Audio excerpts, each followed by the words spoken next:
March month की current affair पर base ये एमसीक्यू का पार्ट 2 होगा और हम देखेंगे आज कौन कौन से ऐसे करंट अफेयर जिनसे एमसीक्यू बनते हैं। तो पहला हमारे पास क्वेश्चन ये कि व्हाट इज द, मैं आपको रीजन भी बताऊंगा कि इन पर एमसीक्यू क्यों बनते हैं। What is the primary cause of the tuberculosis. देखिए अभी इंडिया ट्यूबरक्लोसिस रिपोर्ट जारी हुई है 2024, तो इसीलिए हमको पता होना चाहिए टीबी के बारे में। तो टीबी एक बैक्टीरियल डिसीज है, बैक्टीरिया से फैलती है, ये कोई वायरस से नहीं फैलती या फंगस से नहीं फैलती है, ये कोई पैरासाइट से नहीं फैलती। तो ये बैक्टीरियल डिसीज है और इसके बैक्टीरिया का नाम ट्यूबरक्लोसिस है। तो इसके बैक्टीरिया के नाम के बारे में भी पता होना चाहिए। इसका बैक्टीरिया जो है उसका नाम है ट्यूबरक्लोसिस। तो हिंदी वालों के लिए हो जाएगा जीवाणु, जीवाणु इसका आंसर, और इंग्लिश वालों के लिए इसमें यही बताना था कि भाई जो बैक्टीरिया, ये जो ट्यूबरक्लोसिस है, टीबी है, ये कैसे फैलता है। नेक्स्ट क्वेश्चन, अब आपको ये बताना है कि what is the tuberculosis primarily spread. तो ट्यूबरक्लोसिस कैसे फैलता है, क्या ये थ्रू एयर, हवा के थ्रू फैलता है, या मॉस्किटो के थ्रू फैलता है, या through physical contact with an infected person, या थ्रू द कंटामिनेटेड वाटर, या किसी वाटर के कंटामिनेटेड होने से ये जो टीबी है फैलता। तो इसका सही आंसर होगा डी। देखिए टीबी टीबी जो फैलता है जब भी कोई किसी भी पर्सन को टीबी, कोई इन्फेक्टेड पर्सन है और वो अगर छींक दे तो उसकी जो ड्रॉपलेट है वो हवा में इधर उधर घूमने लगती हैं, और जब भी कोई वहां से हेल्दी पर्सन गुजरेगा तो ये जो ड्रॉपलेट है ये उसकी बॉडी में एंटर कर जाती है और फिर उसको भी टीबी हो जाता है। तो ठीक है, इसका ये मॉस्किटो जो मच्छर होते हैं उसके काटने से नहीं फैलता है, या through the physical contact with the infected person, या किसी भी पर्सन के साथ हाथ मिला रहे हो तो उससे भी नहीं फैलता ये, ना ये मच्छर के काटने से फैलता है, ना ये कंटामिनेटेड वाटर यानी गंदा पानी या खराब पानी पीने से फैलता है, ये फैलता है थ्रू द एयर।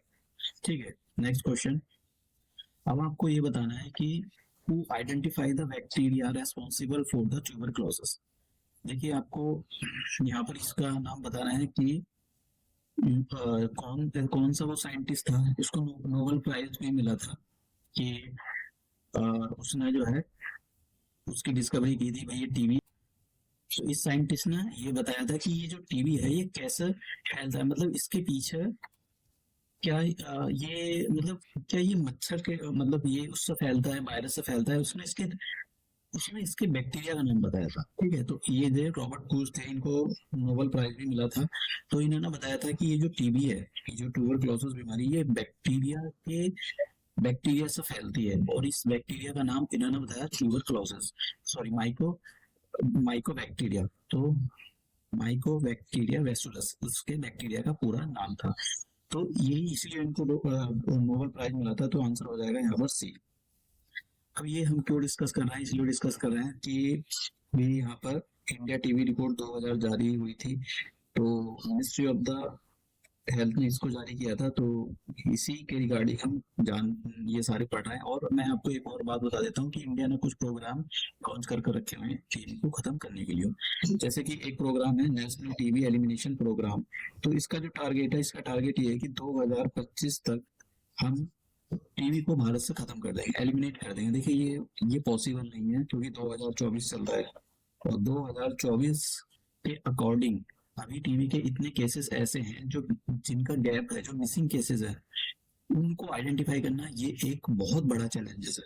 फिर 2022 में प्रेसिडेंट, जो हमारी प्रेसिडेंट है, उन्होंने प्रधानमंत्री टीवी मुक्त भारत अभियान चलाया है। उसका भी यही टारगेट है कि हम जल्द से जल्द देश को टीवी मुक्त बना सकें।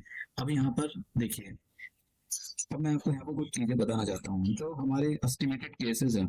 एस्टिमेटेड केसेस का मतलब जिनके बारे में पता है कि भाई इतने केसेस हैं हमारे पास, 27.8 लैक्स, मतलब इतने केसेस भारत के अंदर 2024 में हैं। एस्टिमेटेड केस ऐसा मानते।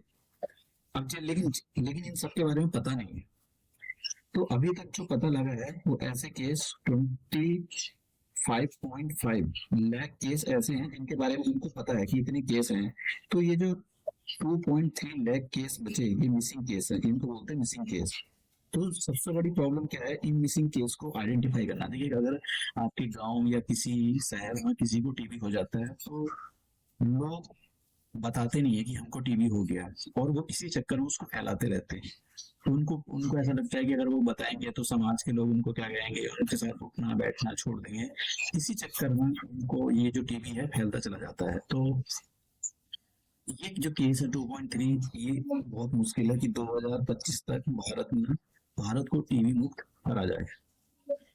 काफी चैलेंजेस है यहाँ पर। मैंने ये दे दिया है रॉबर्ट क्रूज को जो है, इन्होंने बताया था कि इसके जो bacteria tuberculosis myco bacillus bacteria नाम होता है, माइको बैक्टीरिया ट्यूबरक्लोसिस इसके बैक्टीरिया का नाम होता है। अब ये है कि आपको ये बताना है कि देखिए ये काफी न्यूज में था, वेयर इज द अमन टोटा पोर्ट। अभी आपको पता है कि 2017 में श्रीलंका ने अपना एक पोर्ट चाइना को दे दिया, और ये लीज पे दे दिया 99 ईयर्स के लिए। तो ये काफी न्यूज में रहता है। तो क्योंकि श्रीलंका वालों ने इनसे लोन लेके रखा हुआ था, अब ये उसको पे नहीं कर पा रहे थे, तो चाइना जो है इनके पोर्ट का हड़पनामा कर लिया, इनके पोर्ट को एक्वायर कर लिया 99 ईयर्स के लिए। तो श्रीलंका में ये पोर्ट है, और मैं आपको इसकी लोकेशन भी दिखा देता हूँ। एक तो ये जो है कोलंबो पोर्ट है, चाइना ने एक तो कोलंबो इंटरनेशनल एयरपोर्ट बनाया था, ठीक है, और ये एक दूसरा बनाया था इन्होंने हम्बनटोटा पोर्ट। तो हम ये दोनों के दोनों प्रोजेक्ट श्रीलंका ने इसलिए बुलवाए थे कि यहाँ पर हमारे पास काफी बिजनेस होएगा, तो हम बिजनेस से चाइना का पैसा दे देंगे, पे कर देंगे।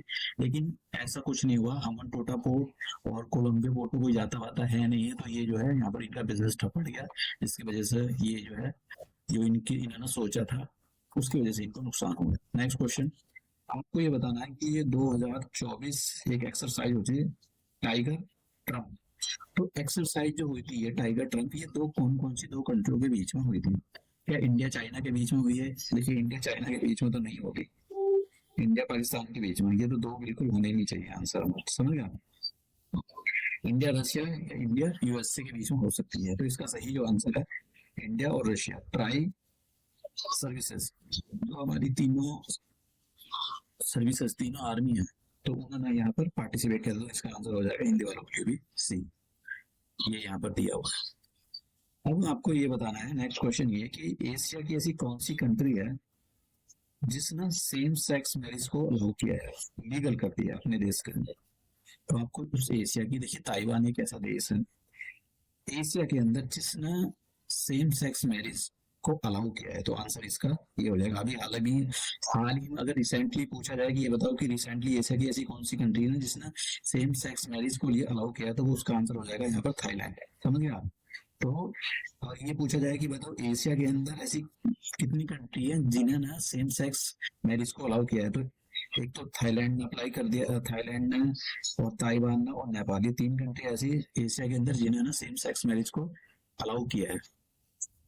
ये यहाँ पर आप देख सकते हो, नोट्स में डाल दिया है। Next question, who recently unveiled the sanction against the Chinese state bank? देखिए अभी ये चाइना जो है, चाइना क्या करता है, काफी हथकंडे बनाता है। किस टाइप के हथकंडे? ये चाइना के द्वारा जो स्पॉन्सर्ड हैकर होते हैं वो क्या काम करते हैं, जब भी चाइना की कोई बात नहीं मानता है, चाइना के अगेंस्ट वो बोलता है, तो ये चाइना उन हैकर को एक्टिवेट कर देता है, और ये हैकर जिस कंट्री के खिलाफ एक्शन लेते हैं तो उसका जो है बहुत सारे सिस्टम को ठप कर देते हैं, या उसकी जो इंफॉर्मेशन उसको चुरा लेते हैं।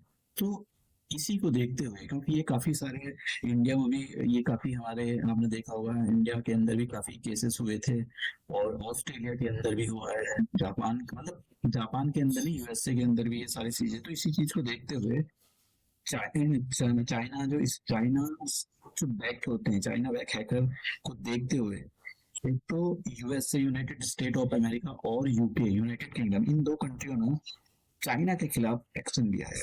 उन्होंने चाइना स्पॉन्सर्ड जो हैकर है उन पर बैन कर दिया, उन पर बैन लगा दिया, सैंक्शन लगा दिए। तो इसका आंसर जो हो जाएगा सी हो जाएगा। और हिंदी मीडियम वालों के लिए भी यहाँ पर संयुक्त राज्य अमेरिका तथा संयुक्त राज्य यूनाइटेड किंगडम, यहाँ पर देख सकते हो नोट्स के अंदर।